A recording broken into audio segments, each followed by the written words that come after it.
حبايب قلبنا هنيهو، عاملين ايه؟ يا رب كلكم تكونوا بخير. انا بقى يروح قلبي منك ليها الفتره دي ما بعملش اي حاجه غير ان انا قاعده بذاكر، حرفيا بذاكر كل منتج، حرفيا بقعد اذاكر مذاكره لاي منتج هيلمس بشرتك كتير جدا. شوف اكتر حاجه عليها ضجه وكلام الفتره دي، وبحاول اشوف الكلام ده صح ولا لا. فتعالوا النهارده نشوف اكتر حاجه عليها ضجه الفتره دي، وهو الجلو بتاع الحواجب او واكس الحواجب ده. تعالي كده اعرفك كل حاجه عنه، وتعالي كمان نجربه مع بعض ونرسم بيه حواجبنا. بس استني، لو انت اول مره تشوفيني ما ينفعش خلاص ما تشوفنيش تاني، انزلي دلوقتي حالا اعملي اشتراك من المربع الاحمر الصغنون ده الموجود تحت الفيديو، هتلاقي جرس صغير دوسي عليه او فعليه عشان يوصلك مني اشعار او نوتيفيكيشن كل ما انزل فيديو جديد. وغير كده يلا بينا نبتدي النهارده مع بعض نشوف قصه الجلو بتاع الحواجب او غيره الحواجب اللي طالع جديد بديل الواكس، وكمان قالب الدنيا في السعوديه وفي الامارات، وكمان عندنا هنا في مصر بقى متاح اخيرا عند جوسي بيوتي عند شمس. هسيب لكم برده اللينك بتاعها تحت في صندوق الوصف.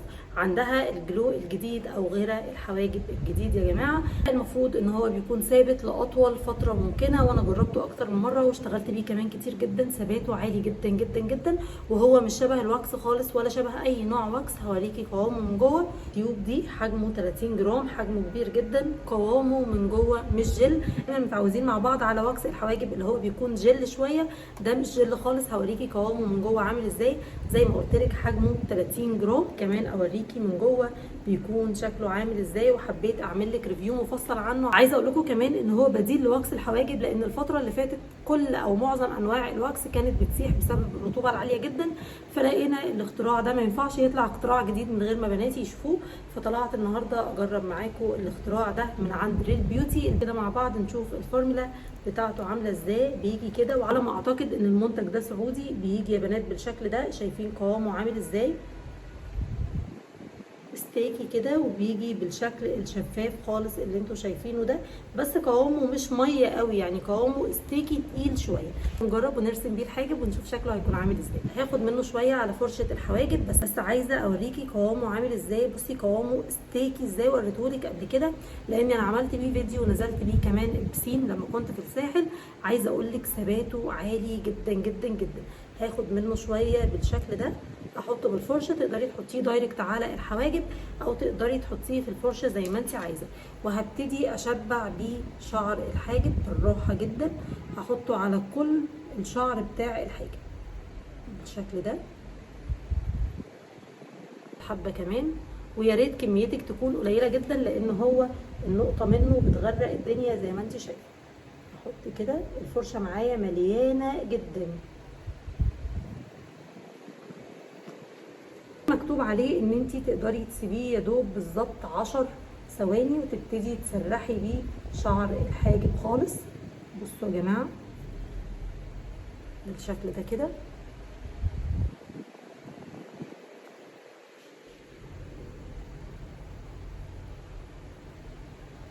عامل شبه الغيره. البنات المصريات او البنات اللي عندنا هيعرفوا يعني ايه غيره. هو حرفيا عامل شبه الغيره. عندنا ماده كده بنلزق بيها، انا مش عارفه ازاي بكلمكم بالمنظر ده. عندنا ماده بنات كده بنلزق بيها، الماده دي اسمها غيره. هو عامل شبه الغيره جدا بالشكل ده. شايفين؟ هو بيلزق الشعر في الجلد بالشكل ده. بس عشان تكوني فاهمه وعشان تكوني فاهمه ان فعلا غيره، بصي هو عمل ماده عامله ازاي من فوق. هو الماده دي هي اللي بتلزق. الماده دي اهي هي اللي بتكون ستيكي معاكي، وهي اللي بتلزق. شايفاها؟ فهيكون حلو جدا. وعايزه اقول لك ان هو فعلا ثباته حلو جدا جدا جدا. بس عمري ما هنصحك بيه للاستخدام اليومي، لان هو من كتر الاستخدام زيه زي اي نوع واكس ممكن جدا يقع معاكي شعر الحاجب. فخليه في المناسبات كل فين وفين، لما تكوني عايزه حواجبك تكون ثابته جدا تقدري تستخدميه بالشكل ده. ده بقى مش مع الحواجب العنيده، ده مع الحواجب اللي ما بتتحركش خالص. بصوا عايزاكم تشوفوا صبعي وجلدي بيعمل ازاي. شايفين هو بيعمل ايه؟ بصوا صبعي اصلا بيلزق في الجلد ازاي. شايفين؟ هو نسبة ثباته حرفيا عالية جدا جدا جدا جدا.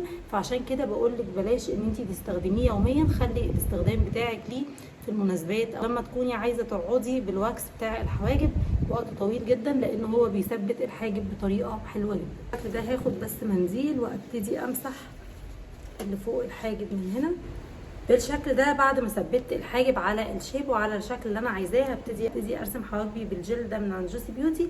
درجتي فيه يا بنات رقم 2. يلا بينا نبتدي نرسم الحاجب مع بعض. هبتدي اخد الجل بتاعي، عايزه اوريكي الجل ده قد ايه ناعم وبيجمنتيشن قوي جدا والوانه خطيره، في منه درجات كتير. الدرجه اللي معايا دي رقم 2 هي غامقه، انا بحبها بصراحه، بتكون مناسبه لحواجبي لما بخف ايديا جدا عليها زي ما انت شايفه بالشكل ده. هبتدي اعمل لاين بس من تحت واطلع منه شعره كده من فوق بالشكل اللي انت شايفاه. والناحيه التانية هبتدي ارسم برضو باقل كميه، وهبتدي اسحب الحاجب زي ما انت شايفه كده. اولاني من الحاجب مش بعمل فيه اي حاجه خالص، بخلي الفرشه لما تفضى معايا خالص، وبعد كده ابتدي اعمل هير باي هير زي ما انت شايفه، واملى اي فراغ موجود في الحاجب بالشكل ده. وبالشكل ده اكون رسمت حواجبي بجل الحواجب ده من عند جوسي بيوتي. خدوا بالكم ان درجه الجل دي غامقه جدا، بس انا للامانه بحبها على حواجبي. لو انت عايزه درجه تكون مناسبه اكتر وبرفكت اكتر بتكون رقم 4. الدرجه اللي معايا دي رقم 2. وبعد ما رسمت حواجبي هنضف حواجبي بالكونسيلر الخطير ده من عند جوسي بيوتي، برده من عند شمس، بتاعها تحت في الديسكربشن بوكس. عايزه اقول لكم الكونسيلر ده من احلى انواع الكونسيلر اللي ممكن تستخدموها في حياتكم. الكونسيلر ده ناعم جدا، التغطيه بتاعته حلوه جدا، كمان شكله على البشره حلو قوي. تعالوا بقى نبتدي ننضف الحاجب مع بعض، وهقول لكم على طريقتين، والطريقتين سهلين جدا. اول حاجه تقدري تاخدي من الكونسيلر بتاعك وبفرشه فلات وتبتدي تنضفي الحاجب بتاعك بالطريقه اللي انت شايفاها دي، ودي بتكون حلوه جدا. الطريقه الثانيه تقدري تاخدي من الابليكاتر على طول وتنضفي الحاجب، وانا دي بحبها اكتر لان الابليكاتر بيطلع لي كميه زياده شويه فبتبين معايا الحاجب اكتر. عايزه اقول لك على حاجه واقول لك تركايه، لو انت حتى مبوظه شكل الحاجب سواء بالباودر او بالجل او حتى بالقلم، ايا كان الحاجه اللي انت بترسمي بيها، الكونسيلر هيصلح الغلط ده. كده اكون رسمت حواجبي بالجلو بتاع الحواجب اللي انا بقول لكم عليه. بصوا، عايزه اقول لكم هو ثباته عالي جدا جدا جدا، بس نصيحه مني بلاش تستخدميه يوميا، يعني خلي استخدامك ليه لما يكون عندك مناسبه، لما تكوني خارجه، لما تكوني هتقعدي وقت طويل جدا، لان هو نسبه ثباته حرفيا عاليه جدا. وده زي ما قلت لك هو حتى مكتوب عليه غراء مصفف للحواجب. كده اكون رسمت حواجبي بيه. وعايزه اقول لكم كمان بما اني مجرباه مره واثنين وثلاثه، لو غسلته مره واثنين وثلاثه مش بيطلع غير بميك اب ريموفر او اي حاجه فيها اويل عشان تبتدي تفك الغرة او التلزيقه دي. بصوا يعني انا النقطه اللي انا كنت حطاها على ايديا، مش عارفه هتشوفوا ولا لا، شايفين يا بنات؟ بصوا كمان دول الثلاث منتجات اللي انا رسمت بيهم الحواجب. ده الجلو بتاع الحواجب، كمان ده الجل بتاع الحواجب، بس زي ما انت شايفه الدرجه غامقه بس انا بحبها جدا.